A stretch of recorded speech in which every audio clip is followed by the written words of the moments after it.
या न्यूज बुलेटिनचे सहप्रायोजक आहेत गोकुळ. राज्य शासनाच्या सार्वजनिक बांधकाम विभागाच्या अतिरिक्त मुख्य सचिव मनीषा म्हैसकर यांनी कोल्हापूर जिल्ह्यात सुरू असलेल्या विविध बांधकाम कामांचा आढावा घेतला.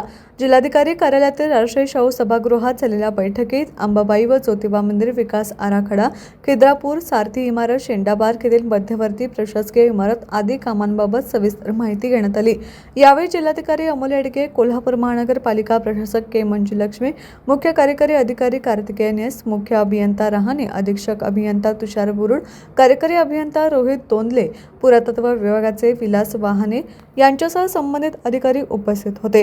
मंजूर कामे वेळेत व गुणवत्तापूर्ण पूर्ण करण्याच्या सूचना देत मनीषा म्हैसकर यांनी कामांचे टप्प्यानुसार नियोजन, प्राधान्यक्रम ठरवून निधीचा योग्य वापर आणि मंदिर विकास आराखड्यांमध्ये भूसंपादन व पुनर्वसनाला प्राधान्य देण्यावर भर दिला. कोल्हापूर हे ऐतिहासिक भाविकांचे प्रमुख केंद्र असल्याने भाविक व स्थानिक नागरिकांच्या सोयी सुविधांचा प्रथम विचार करण्याचे निर्देश त्यांनी दिले. बैठकीनंतर त्यांनी अंबाबाई व ज्योतिबा मंदिरातील सुरू असलेल्या कामांची तसेच नव्याने सुरू झालेल्या कोल्हापूर सर्किट बेंच इमारतीची पाहणी केली.